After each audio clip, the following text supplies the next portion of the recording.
Olá, ouvintes. Estamos começando mais um episódio do nosso Judiciário na Prática, que é um projeto aqui do nosso Centro de Métodos Autocompositivos da PUC-Rio.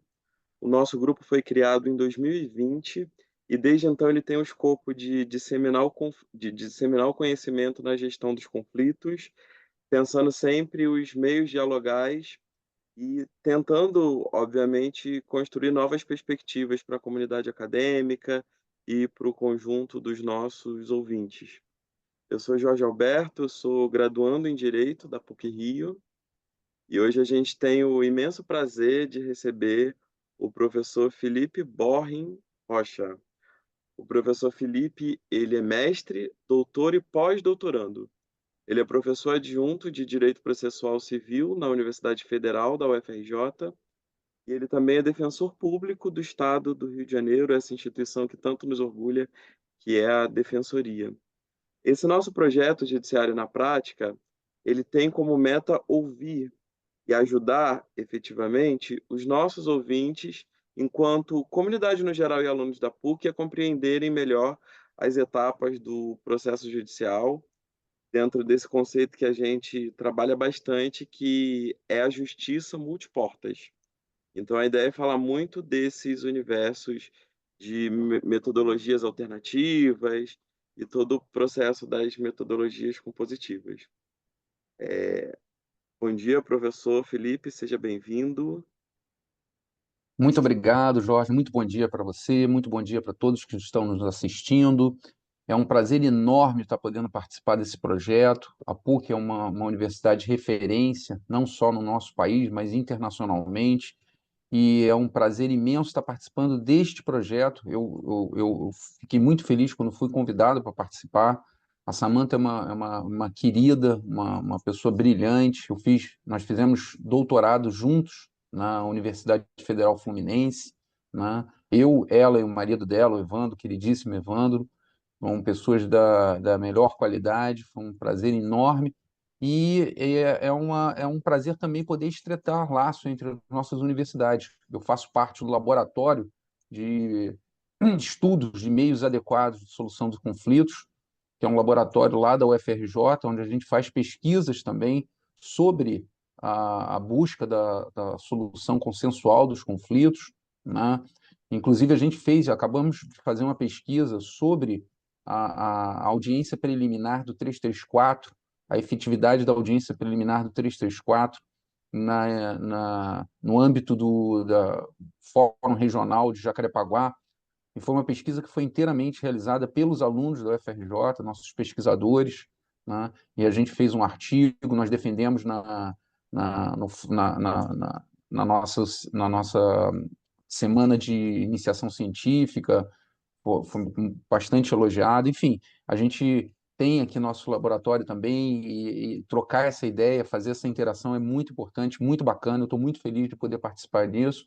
Gostaria de cumprimentá-lo, Jorge, pela sua atuação aí, desejar muito sucesso a vocês e dizer que a gente está aqui de portas abertas para fazer qualquer tipo de parceria, colocar qualquer tipo de projeto aí juntos para desenvolver esse tema, que é um tema muito importante, é um tema muito bacana.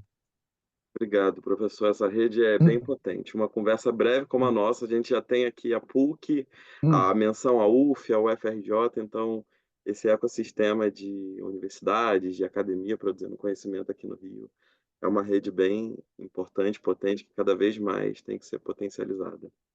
Uhum. Maravilha, professor. Então eu já vou seguir aqui nas nossas questões, nas nossas perguntas, e acho que, como a gente sempre faz aqui no grupo, acho que é muito mais um bate-papo do que um diálogo mais formal, enfim, porque eu acho que o grande objetivo é, de fato, dialogar com os nossos ouvintes e conseguir tirar daqui perspectivas interessantes sobre os métodos autocompositivos e todo o universo relacionado.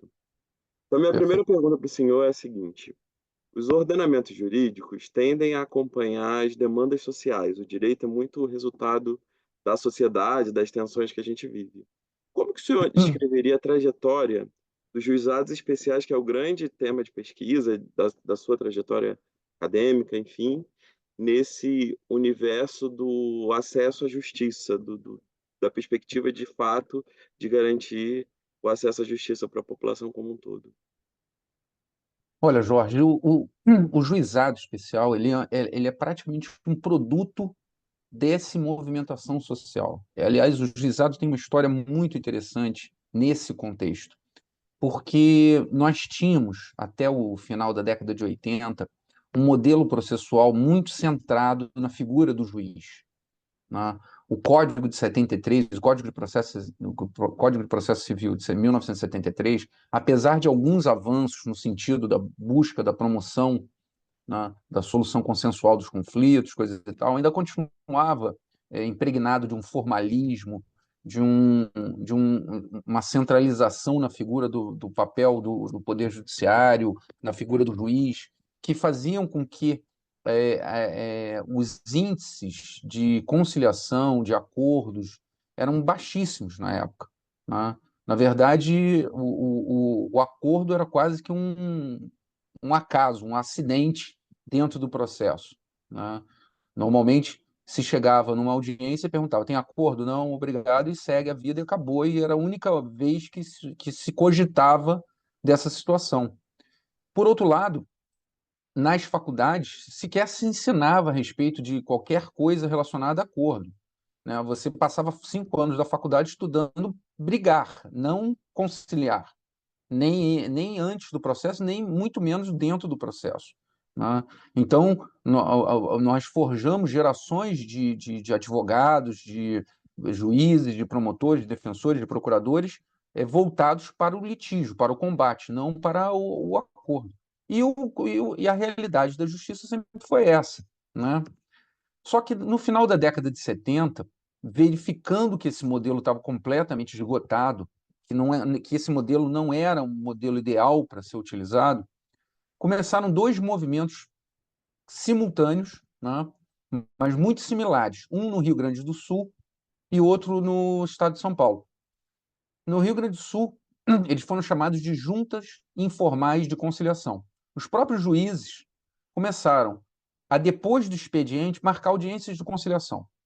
Então, eles pegavam os processos dele, que eles viam que tinha alguma possibilidade de acordo naquelas causas, e falavam assim: não, vamos fazer o seguinte, mais do que simplesmente uma tentativa de conciliação, essa tentativa aqui formal de conciliação, vamos chamar as partes aqui para sentar, conversar, verificar quais são os pontos aqui que estão dificultando as pessoas de chegarem a um denominador comum, e vamos ver se a gente consegue realmente construir um acordo, costurar alguma coisa, ainda que não se chegue a um acordo, que possa, de alguma forma, identificar o conflito, enfim, que possa melhorar o julgamento dessa causa, né?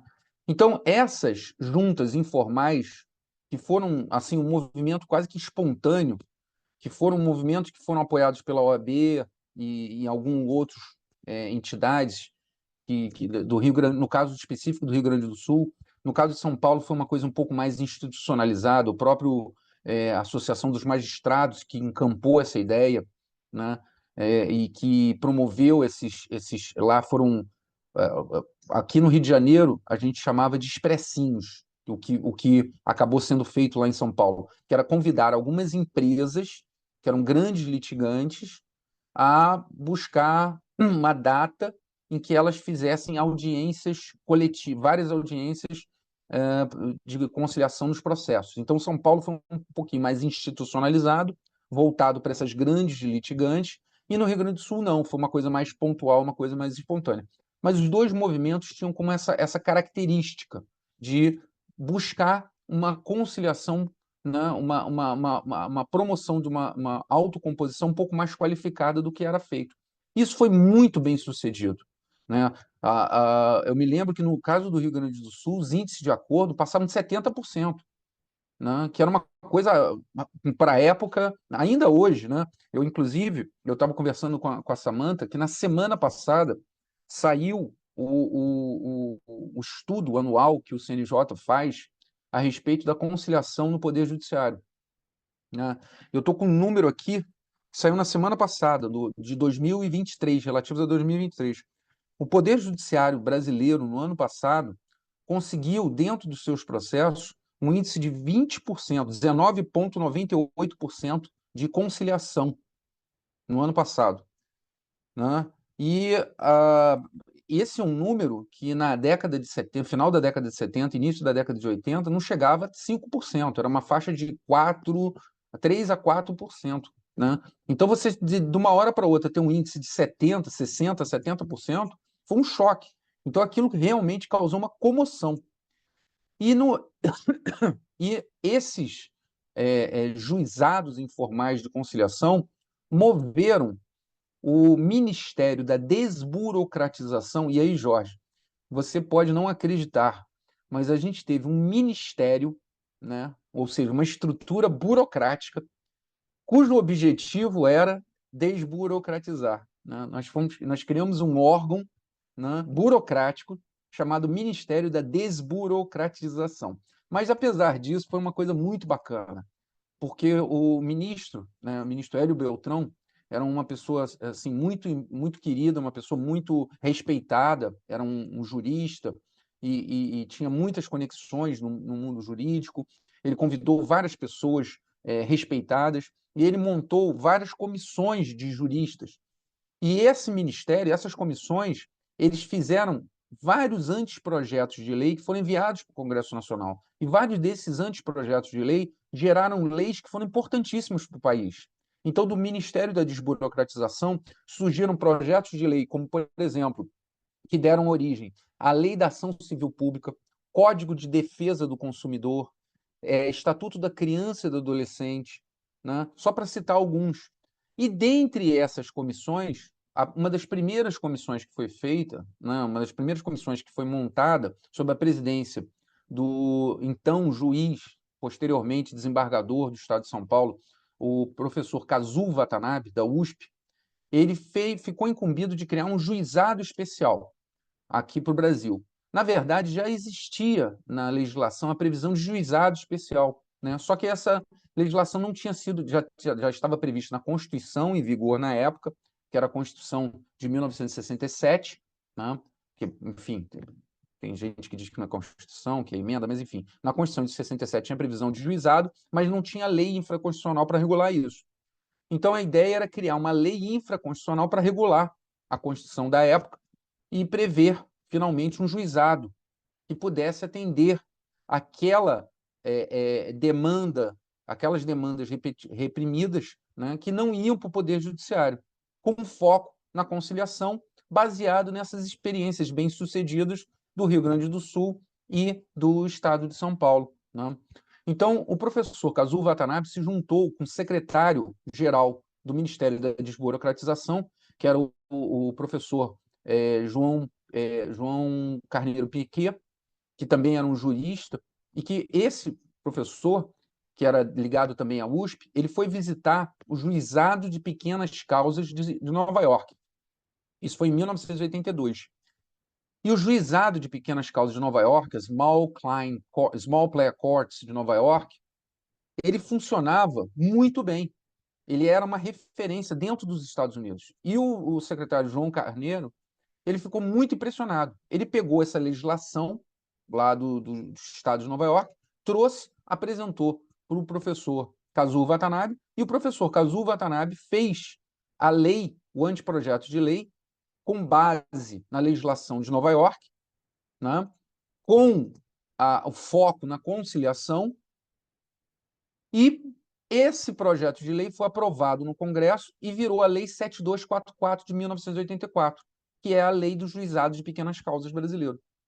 E essa lei foi reproduzida quase que 100% na Lei 9.099, que é a Lei dos Juizados Especiais. Então, um professor virou para mim e falou assim: Felipe, vamos fazer um evento ano que vem para comemorar os 30 anos dos juizados, que é a Lei 9.099 de 1995. E no ano que vem vai completar 30 anos. Eu falei: não, a Lei 9.099 não tem 30 anos. Esse ano, 2024, ela completa 40 anos. Porque a Lei 9.099, ela copiou. Se você botar as duas leis, você verifica, é uma cópia, com pouquíssimas alterações. A parte civil, né? A parte criminal, não. A Lei 9.099 tem a parte civil e a parte criminal. A parte criminal é inteiramente nova, não existia na Lei dos Juizados de Pequenas Causas, obviamente, mas, enfim, a parte civil é uma cópia da Lei dos Juizados de Pequenas Causas, que foi feita em 1982, né? Então, é uma lei que tem 40 anos, mas que foi feita em 1982 com o Código de 73 na sua redação original, antes de todas as reformas que foram feitas ao longo da década de 1990 e de 2000. Então, notem como a Lei 9.099 está muito defasada. Mas era uma lei que, na época, era uma lei que era muito avançada para o tempo. Porque, na época, você tiveram coisas que foram muito avançadas e que foram sendo incorporadas para o nosso ordenamento jurídico. Então, por exemplo, você, Jorge, graças a Deus, não teve essa experiência. Mas quem estudou o processo civil no Código Antigo, na redação original do Código Antigo, teve que conviver com execução de sentença autônoma. Era uma coisa absolutamente louca. Eu me lembro como estudante, quando estudante, a minha mãe virou para mim e falou assim: Poxa, é uma outra coisa que também hoje em dia a gente não tem mais, que é o advogado da família. Que é o advogado da família? Aquele advogado que faz todas as causas da família. É um advogado, era o doutor Antônio. O doutor Antônio era um advogado da nossa família. Ele fazia cível, fazia famílias, sucessão, despejo, cobrança, tudo era o advogado, era o doutor Antônio que resolvia nossos pepinos jurídicos da nossa família, né? É uma coisa que hoje a gente não, acho que não tem mais essa cultura do advogado da família. Mas o doutor Antônio virou para minha mãe e falou: Olha, a gente vai ter que entrar com uma ação para cobrar uma dívida lá para minha mãe, para os meus pais, né? E aí ganhou. Aí o doutor Antônio virou e falou: Agora a gente vai ter que entrar com uma outra ação. Aí ganhou novamente. Aí o doutor Antônio virou e falou: Agora a gente vai ter que entrar com uma outra ação. Aí minha mãe veio falar comigo, falou: Olha, acho que o doutor Antônio está enganando a gente. Aí eu falei: Por quê? Porque ele falou que ganhou uma ação, a gente tinha que entrar para cobrar uma dívida, a gente tinha que entrar com uma ação, agora a gente falou que tem que entrar com uma outra ação, agora falou que tem que entrar com uma outra ação. Aí eu virei para minha mãe e falei: Olha, claro que esse doutor Antônio está enganando a gente. E aí eu fui estudar. E não estava enganando, não, sabe por quê? Porque a minha mãe, meus pais ganharam uma ação e teve uma sentença ilíquida. Na época, você tinha que entrar com uma ação de liquidação de sentença, que era a segunda ação. E depois que minha mãe ganhou a ação de liquidação de sentença, você tinha que entrar com uma terceira ação, que era a ação de execução de sentença, que na época era uma ação autônoma. Então você tinha que entrar com 3 ações para cobrar. Então essa era a realidade do Código original de 73, né?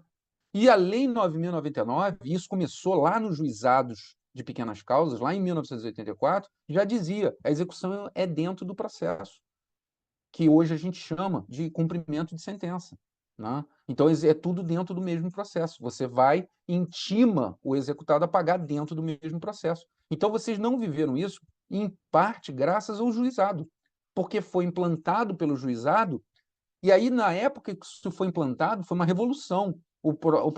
Os processualistas viraram e falaram assim: que isso? Execução sem processo? Como assim? Isso não pode, não sei o quê, não sei o quê. Daqui a pouco, quando viram, dá certo, funciona. Porque no direito norte-americano sempre foi assim. E era uma lei que tinha o DNA americano. Aliás, boa parte dos problemas que a gente tem até hoje nos juizados são decorrentes desse DNA americano, da origem americana do Instituto, né? A gente, por exemplo, tem problema até hoje com juízes leigos no juizado, porque a gente não tem a cultura do lay judge, que vem do direito norte-americano, né? Os juízes leigos, aqui no Brasil, lá no direito norte-americano, o juiz leigo é o juiz leigo mesmo, né? Aliás, Jorge, não sei se você sabe, leigo vem do grego laikos. Laico significa, em grego, ignorante. Então, o que é um ignorante? Por exemplo, eu sou ignorante em medicina, sou ignorante em matemática, em biologia, engenharia. Então, o que é um leigo? É alguém que não conhece uma determinada área do conhecimento humano. Se você fala em juiz leigo, qual é a área do conhecimento humano que a pessoa não conhece? O direito, né? Então, o que o juiz leigo é aqui no Brasil? Um advogado com 3 anos ou 5 anos de experiência profissional. Quer dizer, ele não é leigo, é uma inversão de valores, né? Aqui no Brasil, o juiz leigo de verdade é o jurado no tribunal do júri, que, aliás, o júri vem do direito anglo-saxão, vem do common law. Né? O júri é uma instituição que nasceu no common law e foi importada aqui para o direito brasileiro, mas já foi assimilado. Tanto é que o jurado aqui no Brasil não precisa ser formado em direito, mas o juiz leigo dos juizados especiais tem que ser formado em direito. Isso é uma loucura. Né? Aqui, por exemplo, os atos têm que ser praticados, né, podem ser praticados de forma oral, que é uma característica do direito norte-americano. Aqui ninguém pratica nada de forma oral, vai tudo por escrito.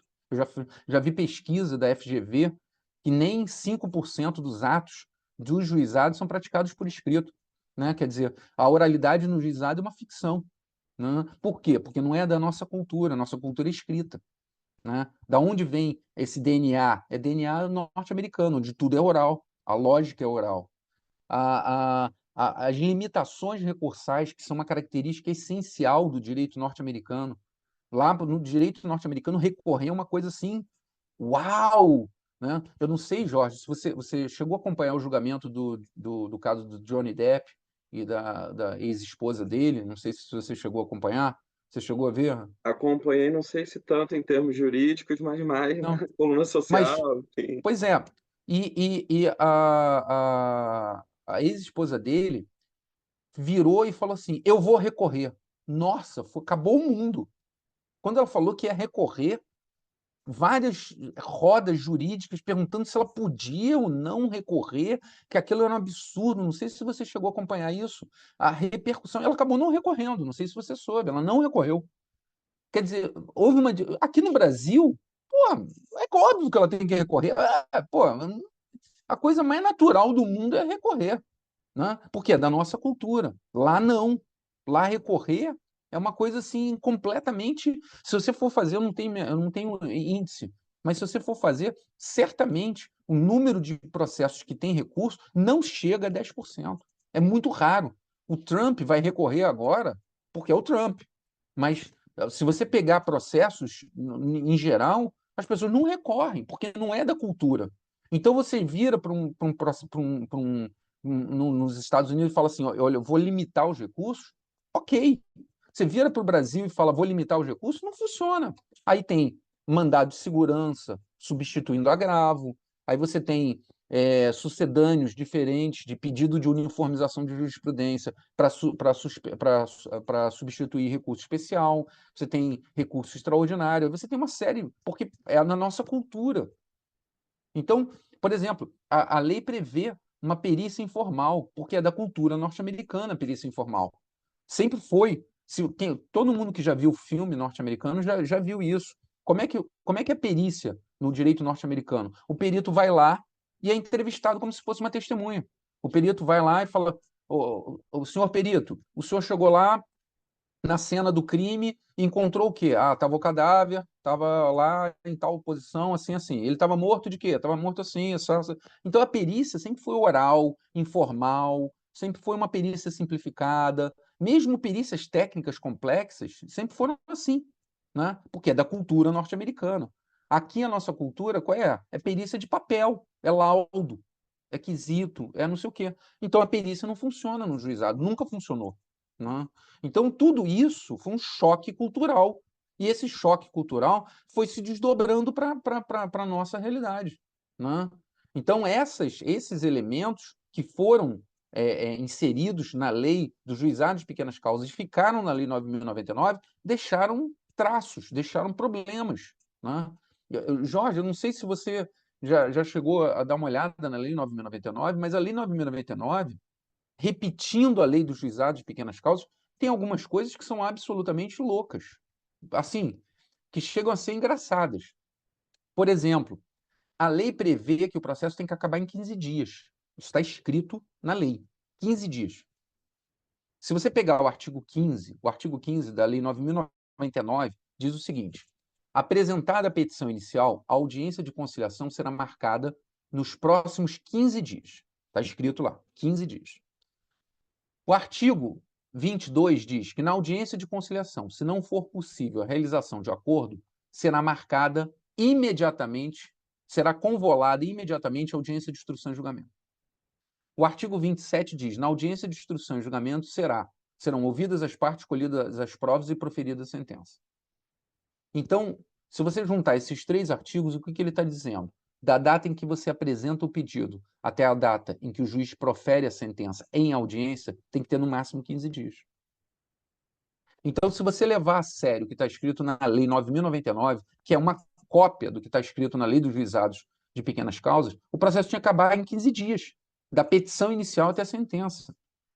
E sabe qual é o tempo que dura, em média, um processo, segundo o Justiça em Números do CNJ, no Brasil? 1 ano e 11 meses, da petição inicial até a sentença. Não é até o trânsito em julgado, tá? Porque o trânsito em julgado depende, eventualmente, de uma execução, de um recurso, etc. E coisa. Da petição inicial até a sentença, leva 1 ano e 11 meses, quase 2 anos. Então, de 15 dias, a gente pulou para 1 ano, pulou para 2 anos. Tá? Então, isso faz parte de toda uma lógica que foi... Aí você fala assim, mas, professor, por que a comissão botou 15 dias? Porque juizado, em qualquer lugar do mundo onde se pensa juizado, é um nicho. É para tratar de demandas reprimidas. É para cuidar de José brigando com João, ou de José brigando com a empresinha, lá com a empresinha que não cumpriu o combinado. Aqui no Brasil, juizado não é exceção, juizado não é especial, juizado é regra. Desde 2009, mais da metade de todas as ações cíveis que são propostas no Brasil vão para juizado. Juizado recebe mais ação do que vara civil, desde 2009. Em 2014, bateu em alguns estados 63% de todas as ações ia para juizado. Ou seja, vara civil era exceção, juizado era regra. Então eu costumo brincar com os meus alunos, Jorge, não sei se você gosta de carro, conhece carro, já ouviu falar, mas a minha mãe tinha esse carro chamado Chevette, que era um carro bastante simples, né, mas que fez muito sucesso há alguns anos. Esse carro já saiu de linha há alguns anos. Mas eu costumo brincar com meus alunos que o juizado especial é um Chevette 1984 que colocaram rodão, colocaram aerofólio, rebaixaram e falaram o seguinte: olha só, a gente vai pegar esse carro e vai transportar 2 pessoas no seguinte trajeto: centro do Rio até Ipanema, Ipanema, centro do Rio. Centro do Rio, Ipanema, Ipanema, centro do Rio. Centro do Rio, Ipanema, centro do Rio. 4 quilômetros, mais ou menos. Para ir, para voltar, 2 pessoas. Tá certo? Tá certo. Só que quando ele botou o carro na rua, entraram 15 pessoas e falaram assim: vamos até Salvador? Vamos, beleza, vamos. E aí o carro que foi feito para transportar 2 pessoas no trajeto Rio, Centro, Ipanema, passou a fazer Rio, Salvador, Salvador, Rio. Rio, Salvador, Salvador, Rio, com 15 pessoas dentro. Jorge, é claro que o carro capota, quebra. As pessoas que conseguem chegar a Salvador chegam todas amassadas. O trajeto é mega desconfortável. Porque não foi feito para isso. Não foi feito para isso. Mas foi sendo transformado nisso. E o juizado faz isso há 40 anos. Há 40 anos faz Rio, Salvador, Salvador, Rio, com 15 pessoas dentro. Com rodão, rebaixado. Quer dizer, com elementos. Eu costumo brincar que esses elementos são elementos para autobahn alemã, para autoestradas alemãs, e não para nossas estradas. Né? Você botar um carro rebaixado nas nossas estradas é você sentir, literalmente, no seu corpo, o resultado disso. Porque a cada buraco você literalmente sente o buraco em você. Né? Porque o carro rebaixado, ele bate o fundo nos buracos. Né? Então, isso é o juizado. O juizado, eu tive a oportunidade de conversar com o professor Kazuo Watanabe. Né? E eu perguntei: professor, a Lei 9.099 chama princípio de critério. Por quê? Todo mundo sabe que o artigo 2º fala de princípios. Por que o senhor chamou princípio de critério? Ah, meu filho, é porque a gente queria que o cidadão lesse a lei. Professor, Nem o advogado lê a lei, professor. Como é que o cidadão vai ler a lei, professor? Ah, a gente achava que ele fosse ler. Professor, o senhor chama a petição inicial de pedido. A gente achou que fosse ficar mais simples, mais inteligível. Professor, o senhor escreveu lá, está escrito lá. O processo não será autuado. A lei 9.099, repetindo a lei dos juizados especiais, diz que o processo não é autuado. Sabe o que significa isso, Jorge? O processo não vai ter número, não vai ter capa. Aí eu perguntei, professor, por que isso? Ele, não, a gente queria que o processo fosse um formulário preenchido à mão e grampeado. A gente não queria que o processo tivesse número, tivesse capa, não queria nada disso. A gente queria que o processo fosse um formulário preenchido à mão, grampeado. Mas, professor, o senhor achou que isso fosse dar certo? A gente na época achava. Professor, o artigo 51, inciso 3º, diz que a incompetência territorial leva à extinção do processo. Pois é, meu filho, a gente não queria nem capa, não queria que o processo tivesse número. Processo sem capa, sem número, não dá para declinar a competência. Pois é, professor, mas sabe o que acontece? Hoje, o processo é eletrônico, o processo tem número. E eu viro para o juiz e falo assim, juiz, não pode extinguir o processo por incompetência territorial. Aí ele vira e fala, está escrito lá. Aí eu falo, excelência, por que o senhor vai jogar o processo no lixo? É só apertar um botão que ele some da sua vara e aparece na outra. Por exemplo, aqui no Rio de Janeiro, o segundo juizado civil fica porta com o sétimo. É no mesmo corredor. Fica um do lado do outro. Só a diferença é a região administrativa. É a mesma coisa no Jacarepaguá. Eu sou defensor público de Jacarepaguá.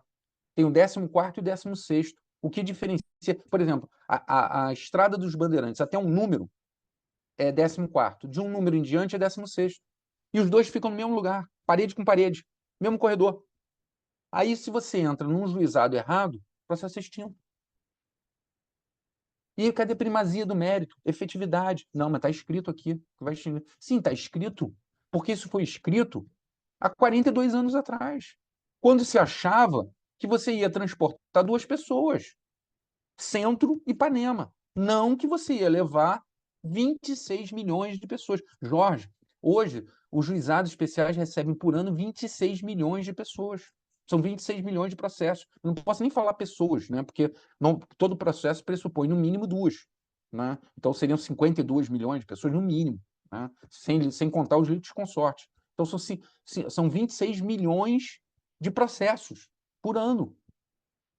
Não foi para isso que juizado nasceu. Só para vocês terem uma ideia, o maior juizado dos Estados Unidos, não sei agora, mas na época, há muitos anos atrás, o maior juizado do mundo era o juizado de Manhattan, de Nova York, que recebia 780 processos por ano.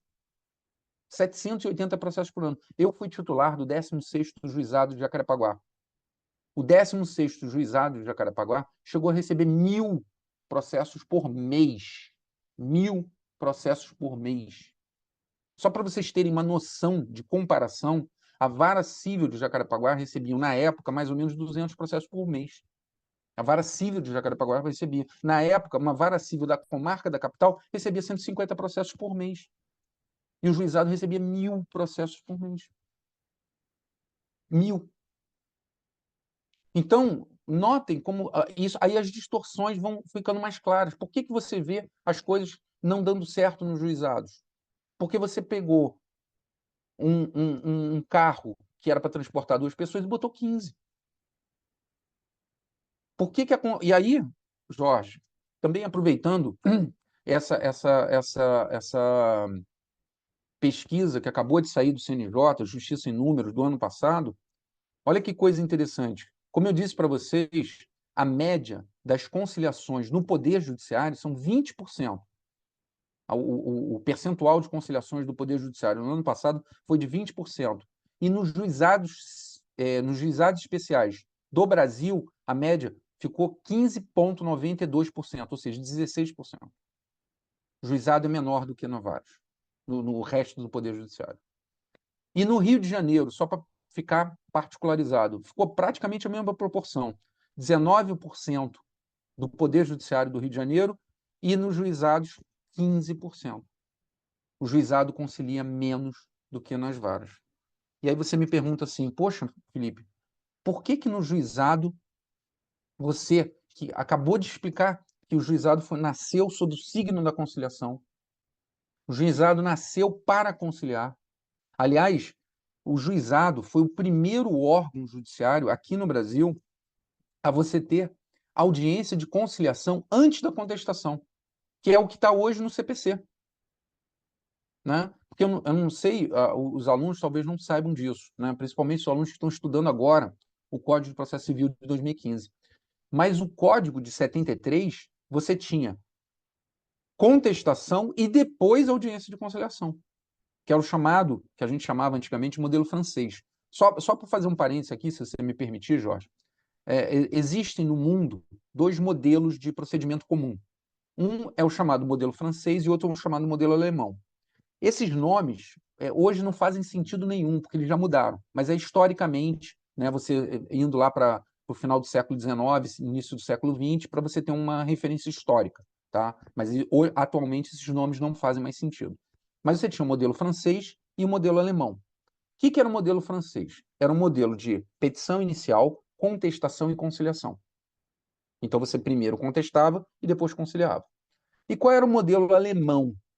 Que cá entre nós nem era adequado falar alemão, porque na verdade era o Código de Processo Civil austríaco. Só que teve o período que a Áustria pertencia à Alemanha, enfim, era uma confusão. Falava-se alemão, então vamos continuar falando alemão. Qual era o modelo alemão? Era o modelo petição inicial, conciliação e depois contestação. Esse modelo passou a ser, depois da Segunda Guerra Mundial, a regra na maioria dos ordenamentos jurídicos europeus. E aí, aí ele foi adotado em 1984 ou 87 no Código de Processo Civil português, e aí foi transportado depois para o nosso código em 2015. É o nosso modelo atual, que é petição inicial, conciliação e contestação. Esse modelo alemão, se você perguntasse para um francês por que você primeiro contesta e depois faz a conciliação, ele responderia o seguinte: porque nós queremos fazer uma conciliação qualificada. O que é uma conciliação qualificada? Conciliação qualificada é uma conciliação onde ambas as partes conhecem os argumentos e as provas da parte contrária. Então, Jorge, o que pode acontecer? Acompanha assim comigo. Imagina, você é advogado. Aí o cliente entra no seu escritório e fala assim: doutor, tem uma causa ganha para você. Olha, eu, mesmo defensor público, quando eu ouço isso, eu começo a me tremer. A minha experiência com isso é muito ruim, mesmo quando eu fui advogado. Né? Eu me lembro eu tive uma cliente quando eu fui advogado, que era a dona Sônia, que eu tive 3 ações com ela. Nas 3 ações ela me falou isso, e as 3 ações eu me arrebentei. Mas, enfim, o cliente chega no seu escritório e fala assim: doutor, tem uma causa ganha para você. Pode, pô, só o senhor assinar e partir para baixo. Aquele faz o gol e me abraça. Né? Que ótimo, beleza. Só que aí o cliente te mostra lá os documentos, conta a historinha, não sei o que, você fica convencido. Você fala assim: pô, isso aqui eu vou ganhar isso aqui. Pô, vou ganhar isso aqui. Pô, beleza. Quando você tem essa percepção, você cria em você aquilo que eu chamo de perspectiva de risco baixo de derrota. Ou seja, na sua cabeça, você tem uma grande possibilidade de ganhar essa demanda. Quando você gera uma grande perspectiva de vitória, essa grande perspectiva de vitória gera proporcionalmente uma baixa perspectiva de acordo. Você não quer fazer acordo. Quanto maior a sua perspectiva de vitória, menor a sua perspectiva de acordo. Você só vai querer fazer o acordo se o acordo for muito bom. Então, nessas condições, se você vai fazer uma audiência de conciliação antes da contestação, você só vai fazer acordo se o acordo for maravilhoso. Aí chega a conciliação, fala assim: olha, quer fazer acordo? Não, não quero fazer acordo. Beleza. Só que aí vem o réu com a contestação. Aí ele traz argumentos, documentos que arrebentam com a sua tese. E aí você percebe, depois de ouvir o réu, que qualquer acordo que você tivesse feito seria melhor do que continuar com aquele processo. Então, para o francês vira o seguinte: olha, eu só posso fazer um acordo depois que eu souber o que o outro lado tem. Então, eu só posso fazer acordo depois da contestação. Porque antes da contestação, eu não sei o que ele tem na mão. Fazendo um paralelo com o pôquer, com jogos de carta, eu não posso virar e fazer uma projeção em cima da cara do cara, do poker face do cara. Porque ele pode estar lá sorrindo para mim, né? E eu achar que a minha mão é muito melhor do que a mão dele, fazer uma aposta e quebrar minha banca, né? Então, para o francês, a conciliação tem que ser depois da contestação. E aí você vira para o alemão e fala assim: por que eu vou fazer uma conciliação antes da contestação? E aí o alemão, com seu pragmatismo natural, ele fala: por que eu vou chamar o cara para brigar antes de chamar para conciliar?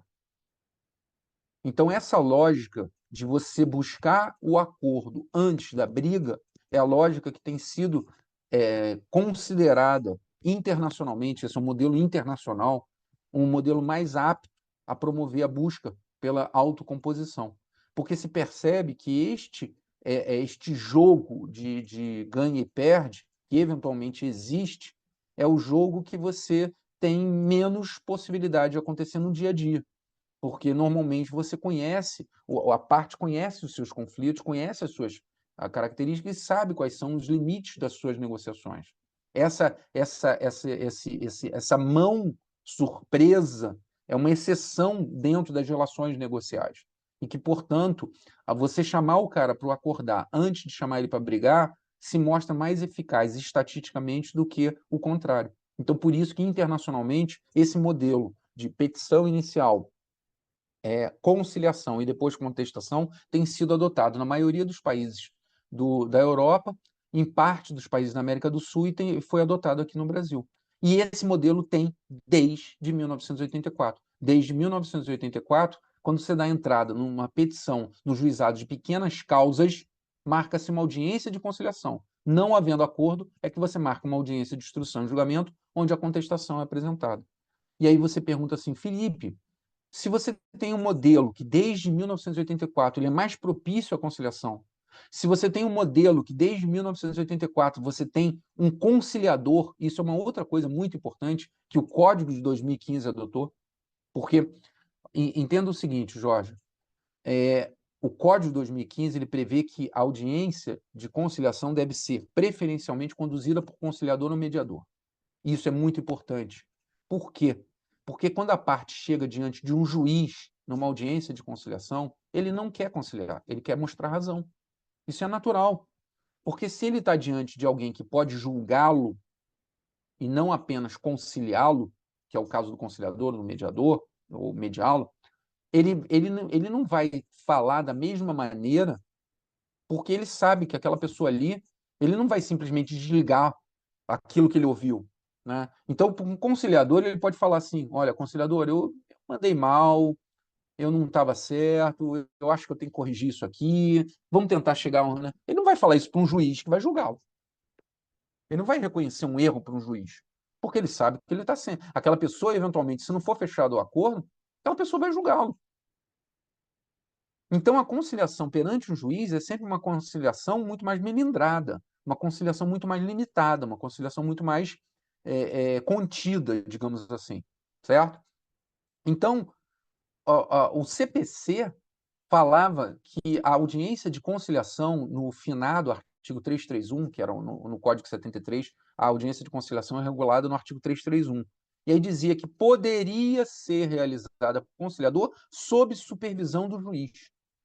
Só que na prática ele não se fazia isso, né? Começou-se a fazer, assim, na vigência final do código, audiência do conciliador sozinho, né?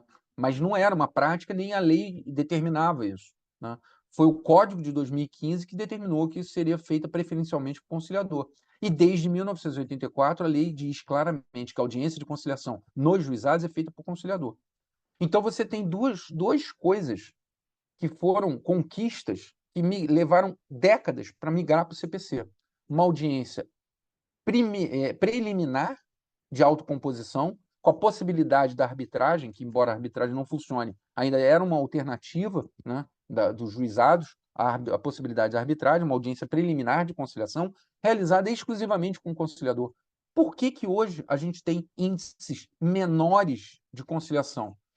Para mim, isso tem 3 fatores que são fundamentais, tá? Primeiro fator, o excesso de demandas.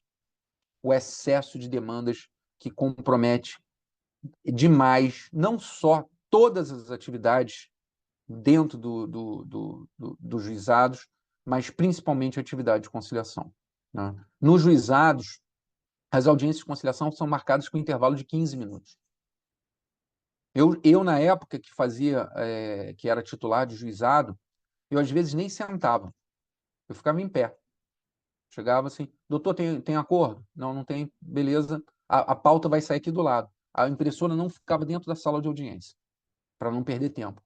Porque aí as pessoas ficavam do lado assinando.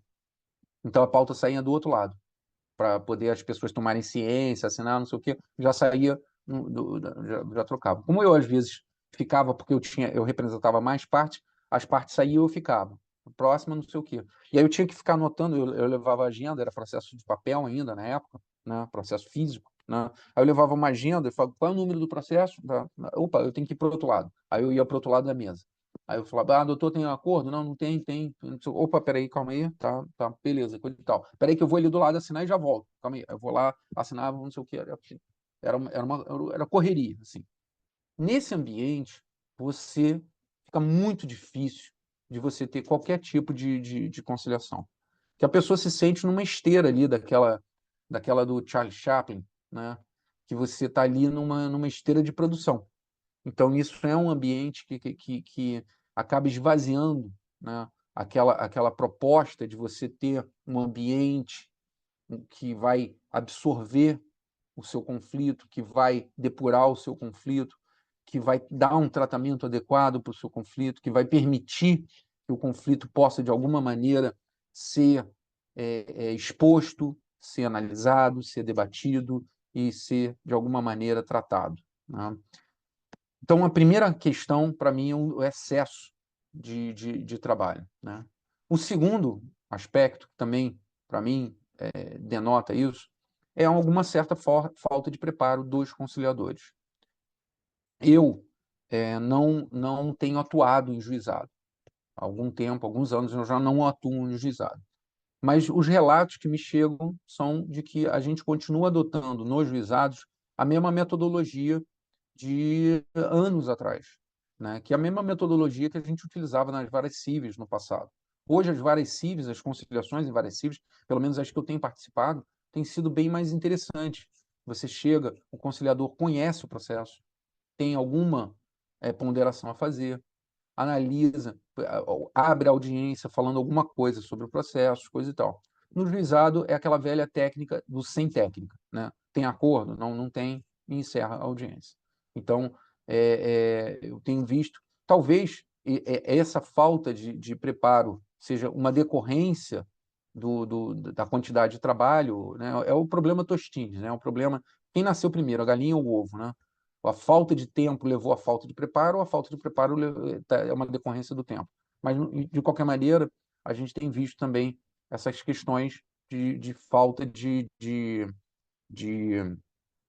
uma técnica adequada, aplicação de uma técnica adequada.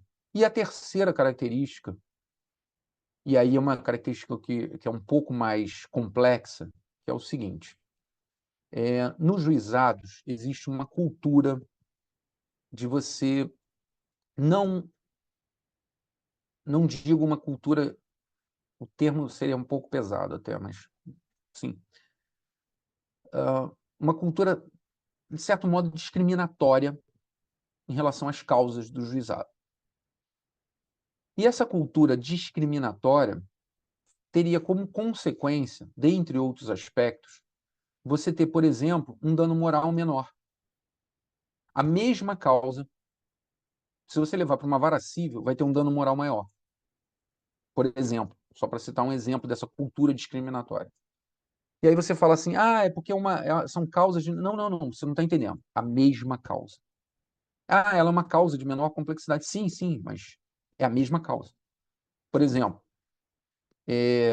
você foi embarcar num voo. Chegou lá, seu lugar tinha sido tomado por overbooking. Você não conseguiu embarcar. Beleza. Se você pegar esta mesma causa e levar para uma vara civil, essa causa não deixou de ser uma causa de menor complexidade. Só que você optou por uma vara civil. Você provavelmente vai ganhar e vai ganhar uma faixa de 2 a 5 mil reais de dano moral numa vara civil.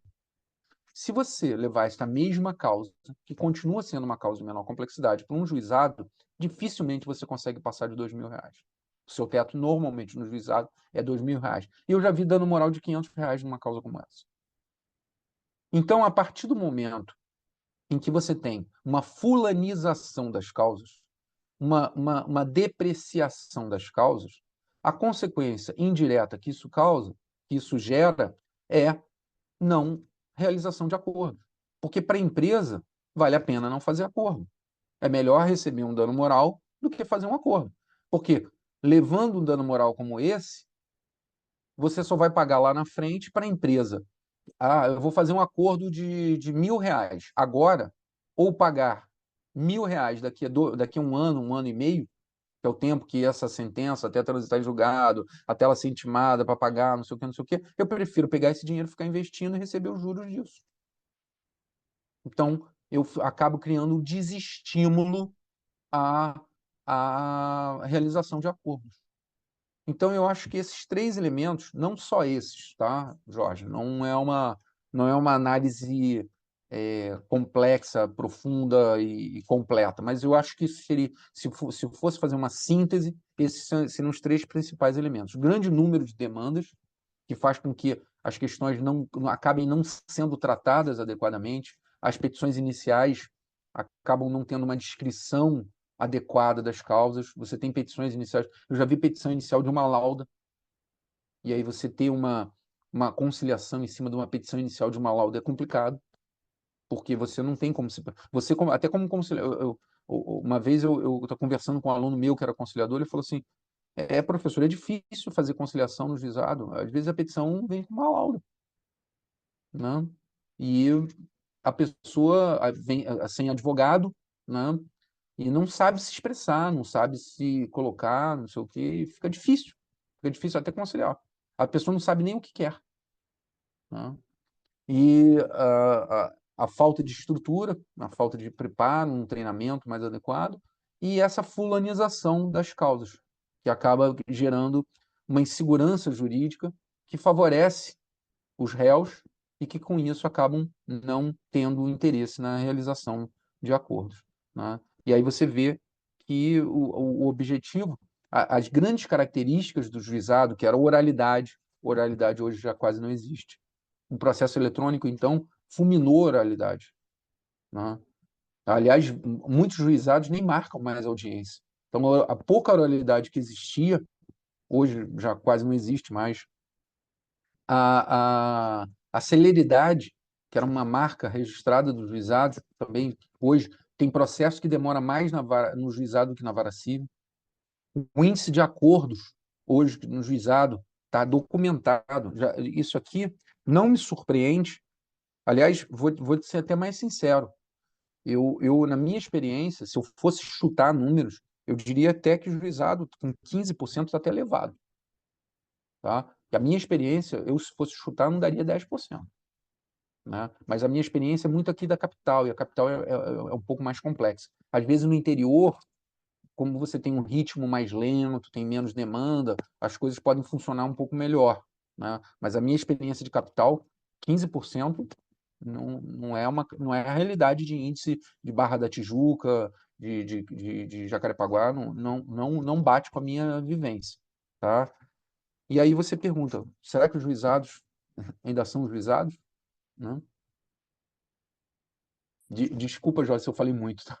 Não, imagina, professor, é muito interessante ouvir o senhor.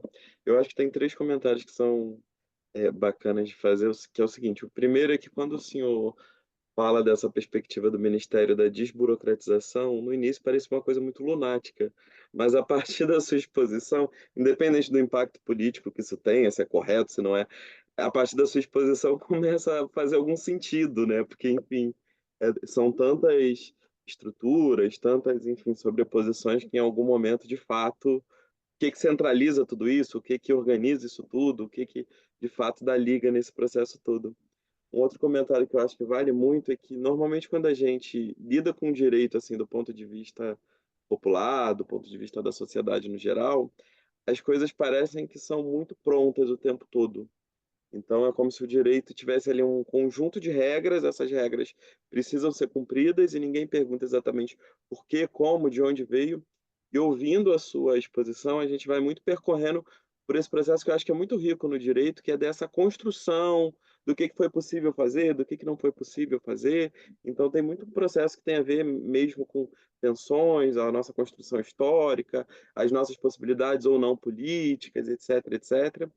E partindo então para o terceiro comentário, isso está muito relacionado também no meu ponto de vista, e enfim, que eu absorvi aqui da sua fala, dessa conformação dos juizados especiais.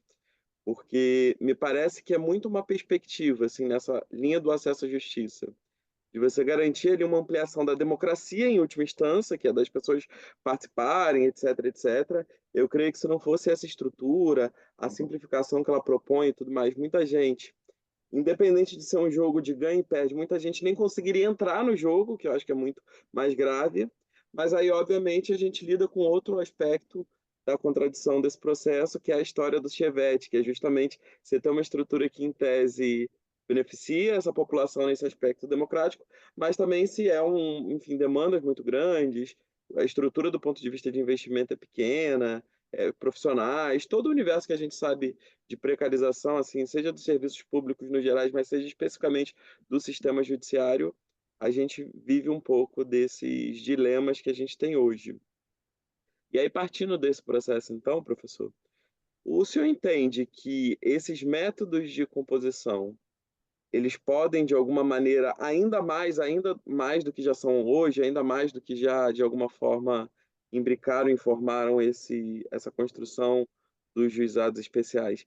Ainda tem alguma possibilidade, alguma oportunidade, assim, de utilizar ainda mais e, de alguma forma, esses métodos contribuírem com essa redução da desburocratização aí? Sim, sim. Só antes, pegando uma carona no seu comentário, hoje, se você me perguntasse assim, Felipe, hoje o juizado ainda promove o acesso à justiça? Sim, promove por duas características. Primeiro, pela gratuidade, que ainda continua a existir. Aliás, é o grande chamariz do juizado, né? Eu costumo dizer que o juizado é para a classe média, porque o rico paga as custas e vai para a vara civil. O pobre consegue gratuidade e vai para a vara civil. Quem não consegue gratuidade e não tem condição de pagar as custas é que vai para o juizado. Então, hoje, o juizado virou a saída de emergência para a classe média, porque ele não consegue mais gratuidade, porque os juízes não deferem mais gratuidade para a classe média, e ele não consegue pagar os custos. Então, a saída que ele tem é o juizado. E, além do que, o juizado eles conseguem ir sem advogado, que também representa também um aspecto econômico, né? Então, o juizado ainda consegue promover o acesso à justiça por conta desses fatores, né? Agora, os outros fatores eu acho que estão muito comprometidos. Com relação à sua pergunta, eu acho que a gente precisa urgentemente investir em dois aspectos essenciais para que o juizado possa virar esse jogo, ou se não virar o jogo, melhorar esses índices, né? O primeiro aspecto é a questão da mediação. Nós não temos hoje mediação nos juizados, né? Hoje existe o entendimento de que para ter mediação, você precisa ter um centro de mediação, que é um entendimento correto, no meu ver. Você não pode aplicar mediação sem centro de mediação. E existe uma barreira, entre aspas, que é uma barreira normativa, que a Lei 9.099 não prevê mediação. A Lei 9.099 diz o seguinte: distribuída a petição inicial, será marcada uma audiência de conciliação. Na audiência de conciliação, se não houver acordo, as partes podem, de comum acordo, instaurar arbitragem. Se as partes não quiserem arbitragem, audiência de instrução e julgamento. Então, existe uma lógica própria, né? Para mim, não tem problema nenhum. É só você, ao invés de oferecer arbitragem, oferecer mediação, né? Inclusive, eu fiz já uma proposta, eu já fiz um encaminhamento disso para o CNJ, para transformar isso numa resolução, porque eu acho que sem resolução isso não vai funcionar, mas eu ainda não tive resposta com relação a isso. Mas eu acredito que se tiver uma resolução do CNJ dizendo, olha, gente, é só onde está escrito na lei arbitragem, leia-se arbitragem ou mediação. Só que aí os tribunais vão ter que criar centros de mediação dedicados para os juizados. Isso vai ser um outro problema, porque hoje não tem centro de mediação, pelo menos a que eu saiba, não conheço nenhum centro de mediação dedicado para juizado. Centros de mediação estão todos, os poucos que tem são dedicados ou para família ou para varas cíveis, né? E agora estão começando centros de mediação para fazenda pública, já tive notícia de alguns centros de mediação para fazenda pública, centros de mediação para infância e juventude também tem. Enfim, os centros de mediação estão ainda crescendo. E a visão do tribunal é que, se a farinha é pouca, primeiro os lugares onde ele entende que são os maiores gargalos e para o juizado não é prioridade dentro dessa lógica. Então, primeiro lugar seria investir em mediação. E o segundo lugar seria, Jorge, investir no que eu chamo de meios de negociais dentro do próprio modelo de processo eletrônico dos juizados, que já foi uma coisa que já foi feita aqui no Rio de Janeiro, já foi feita em outros tribunais, que eu não sei por que acabou. Que é o seguinte: é você criar uma espécie de um chat que, a partir do momento que a pessoa entra com a ação, ela passa a ter acesso a esse chat. E esse chat liga o autor com o réu. E esse chat é mediado. E esse chat, o autor pode virar para o réu e falar o seguinte: réu, você tem proposta de acordo? E o réu responde: sim, tenho proposta. E anexar um negócio. E a partir dali começa a ter uma negociação, uma negociação com um mediador humano. Se houver um acordo, a supervisão humana, ela tem duas funções. Primeiro, evitar algum tipo de abuso ou constrangimento, né? Porque o réu pode falar, olha, se você não aceitar esse acordo, você vai perder, não sei o quê, porque vocês sabem que alguns maus, principalmente empresas, né? Alguns maus profissionais fazem isso, né? Vira para o autor e fala, olha, aceita R$ 500 aí, senão você vai perder, não vai conseguir nada. Você vai ficar anos aí na justiça, batendo cabeça, não vai conseguir nada. E isso aí é só uma espécie de uma coerção ilegítima. Então, para evitar esse tipo de coisa. Segundo, se tiver um acordo, esse supervisor poder encaminhar esse acordo para ser homologado pelo juiz e acabar o processo, né? Então, isso é uma coisa fácil, barata, você pode anexar. O PJE já tem estrutura para esse tipo de coisa. Então, a partir do momento que o réu está citado, né, basta ele ter acesso ao processo eletrônico, que esse espaço de chat ele vai ficar hospedado no próprio processo eletrônico. Então, toda vez que ele acessar o processo eletrônico, ele vai ter a oportunidade de acessar esse chat e ele vai poder negociar até enquanto ele estiver acessado no próprio link do PJE. Então, seria investir nesse tipo de tecnologia. Tá? Aí você fala assim, professor, mas o pessoal que é mais limitado, que não tem advogado, coisa e tal, sim, a gente teria que fazer o que já está sendo feito, por exemplo, em Santa Catarina. É um aplicativo do Poder Judiciário que tem esse tipo de funcionalidade. Você tem um processo, você cadastra o seu processo. Se o réu voluntariamente cadastrar o seu processo nesse aplicativo, você passa a ter um chat que faz a mesma funcionalidade. Então, investir nesse tipo de coisa que permita o contato direto entre as partes para que possam negociar e tentar promover um acordo, que não fique só limitado àquela audiência de conciliação. Então, as minhas duas propostas seriam, primeiro, de um lado, investir na mediação, que nos juizados ela é tão importante quanto numa vara civil e em outros órgãos, né, que infelizmente não é a visão que tem prevalecido no Poder Judiciário, e do outro lado, você investir nessas ferramentas tecnológicas que permitam negociações, enquanto, por exemplo, às vezes, por exemplo, em Jacarepaguá, para uma audiência de conciliação, está sendo marcada em média em 4 meses. Hoje, se você entra com um processo hoje, junho, você hoje, novembro, junho, 4, 5 meses para você ter uma audiência de conciliação. Pô, nesse período você pode ter uma negociação e acabar o processo, né? Tranquilamente. Então, seria investir nessas duas diretrizes, principalmente. Maravilha. Aí você já entrou no tema que seria da minha próxima pergunta, essa questão da conectividade. Por mais que boa parte da população brasileira hoje utilize a internet, a gente ainda tem um grupo específico que tem muito desafio, que tem um uso muito limitado e tudo mais.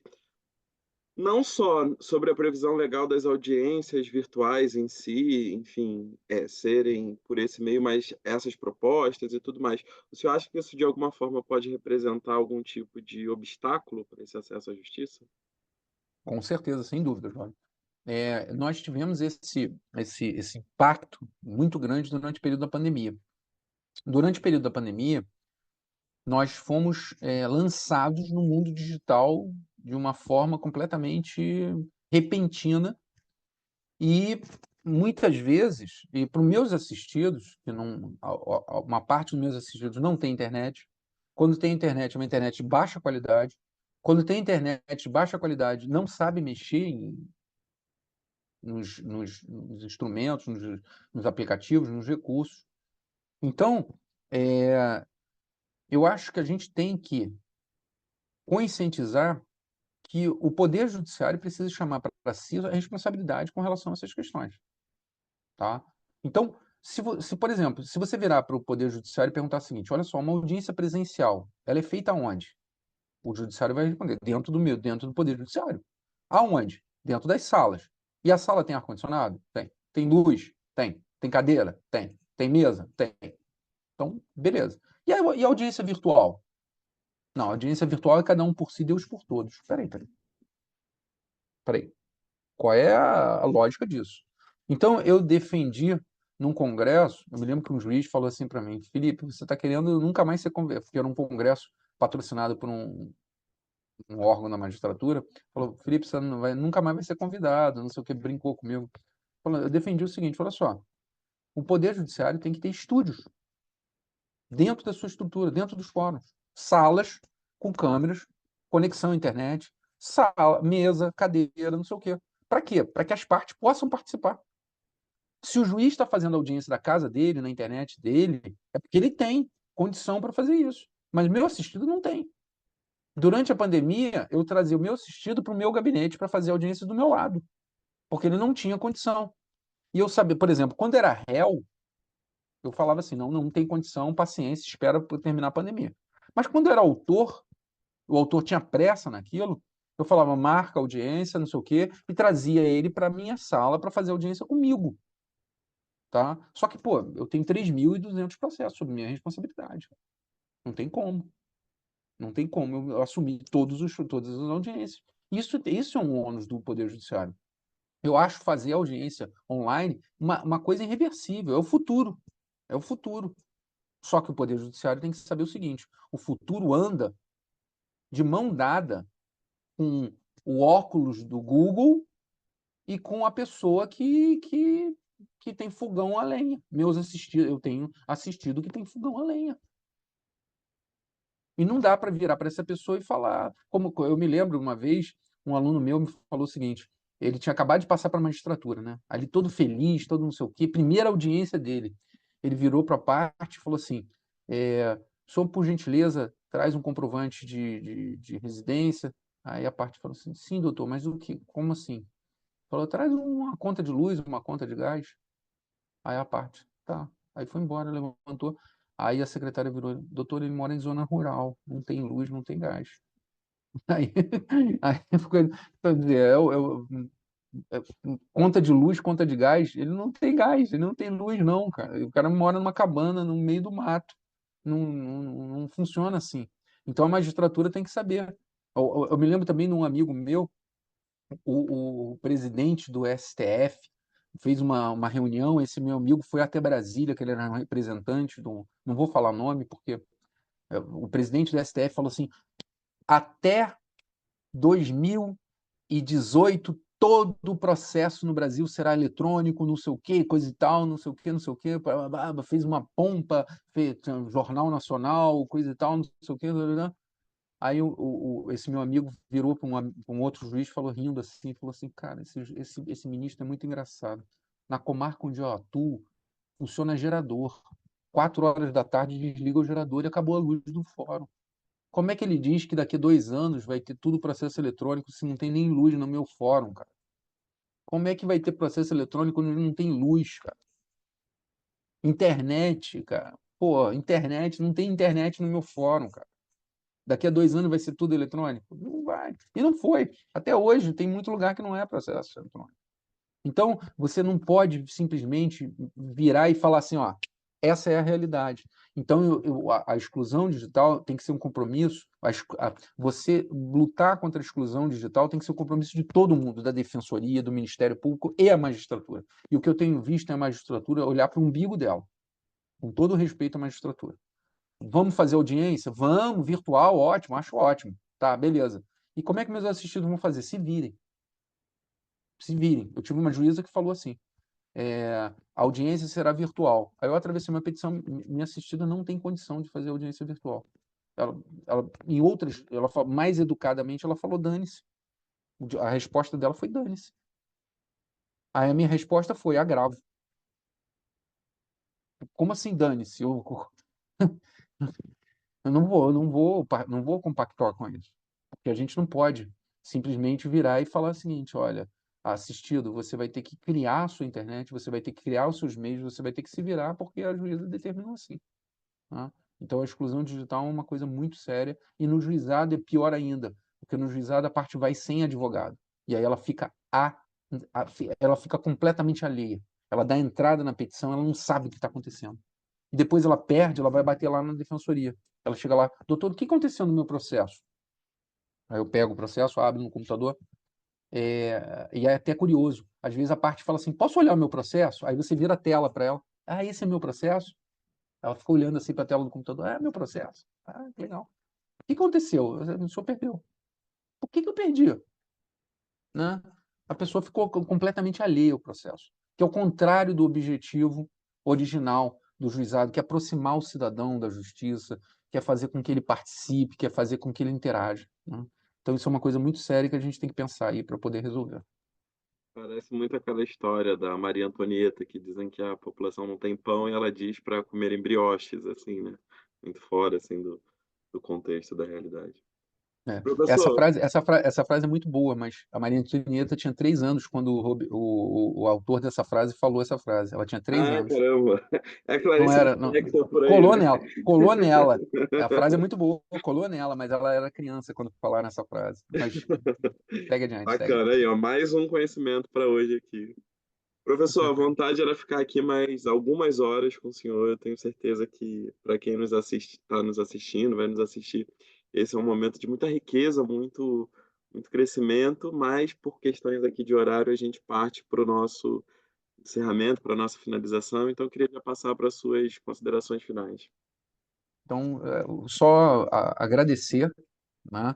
Dizer que eu estou muito feliz de participar, colocar à disposição. Se você me permitir, Jorge, fazer só um mini jabazinho aqui dos meus livros sobre juizados especiais. Eu tenho o livro que é o Manual dos Juizados Especiais Cíveis, pela editora Atlas, que é o meu livro sozinho que eu escrevo sobre juizados especiais cíveis, que está na 12ª edição, que fala de teoria e prática. E tem um livro que é o Comentários à Lei dos Juizados Especiais Cíveis e Criminais, que eu escrevo com vários autores. Esse aqui é da Juiz Podium, tá? Que tem a parte civil e a parte criminal, que é o comentário à lei. São os 2 livros que eu lancei esse ano, são as edições mais recentes dos meus livros. Gostaria de dizer que eu estou muito feliz pelo convite, eu espero ter contribuído e me colocar mais uma vez à disposição aí para qualquer projeto, para a gente poder estreitar os laços com a PUC e a UFRJ, são duas das universidades mais importantes aí do cenário jurídico do país. Mandar um abraço afetuoso para a minha querida Samanta e todos os professores, tem o Ronaldo Kramer, o Luciano Araújo, enfim, não vou nominar porque senão vou sempre esquecer alguém, mas todo o pessoal da PUC, que é um pessoal que eu tenho um enorme carinho, e estender esse abraço aos alunos. Maravilha, professor. Muito obrigado. Em nome do CMA, agradeço muito. Certamente a gente sai daqui com muitas novas perspectivas. E é isso, vamos gerar essas perspectivas de agenda, agendas presenciais, aproveitar que a gente já está num momento que é possível e ampliar essas conexões. A UFRJ também é uma universidade muito parceira que para a gente tem muita referência e seguir nesse processo de fortalecimento dessas instituições e do bom direito, da boa discussão, dessas construções que a gente tem para, de fato, poder melhorar um pouquinho dessa sociedade que a gente vive. Muito obrigado e encerramos por aqui, gente. Convido também a Abraço. assistir os nossos demais conteúdos no canal. Um Grande abraço, abraço. professor.